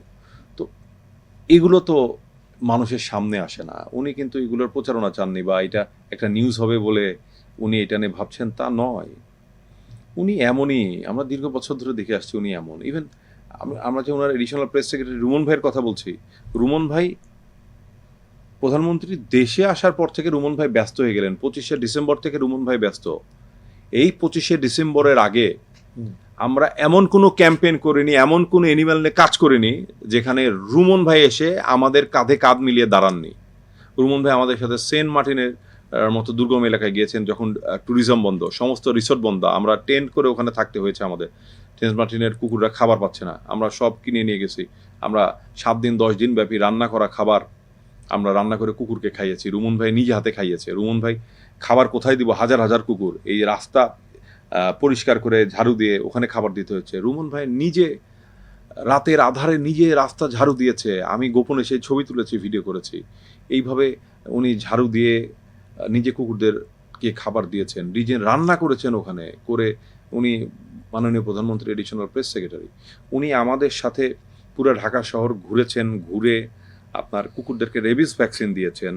উনি আপনার ওই কুকুরদেরকে, আমরা ঢাকা শহরের প্রত্যেকটা কুকুর, ম্যাক্সিমাম এলাকার যে কুকুর, যে এলাকার কুকুরগুলো খাবার পায় না, আমরা রান্না করা খাবার রুমন ভাই নিজে এসে আমাদের সাথে এটা রান্না করেছেন। রুমন ভাই নিজে, এই না যে উনি একটা প্রোগ্রাম শুরু করে দিয়ে গেলেন যে আমি উদ্বোধন করে দিয়ে গেলাম, এমনটা নয়। উনি নিজে, আমরা যতগুলা ক্যাম্পেইন করেছি উনি সেই ক্যাম্পেইনে এসে কাজ করেছেন, সকাল সন্ধ্যা ফুল ডে। আমরা প্রাণী সম্পদ অধিদপ্তরের মেলায় আমরা একটা স্টল দিয়েছি মানুষকে অ্যাওয়ার করার জন্য যে প্রাণীর প্রতি সহিংসতা বন্ধ করুন। আমরা লিফলেট বিতরণ করেছি। রুমন ভাই নিজে এসে আমাদের স্টলে বসেছে, নিজে লিফলেট বিতরণ করেছে।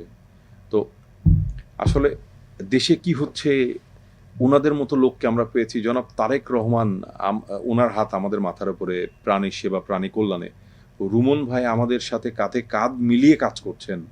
তো এটা ইতিহাসেও তো কখনো হয় নাই, এটা বাংলাদেশের ইতিহাসে কখনো হয় নাই। 2টা প্রাণী মারা গেলে কার কি, 2টা কুকুররা মারছে তো কি হয়েছে, 2টা কুকুর মরছে, এটা কার কি।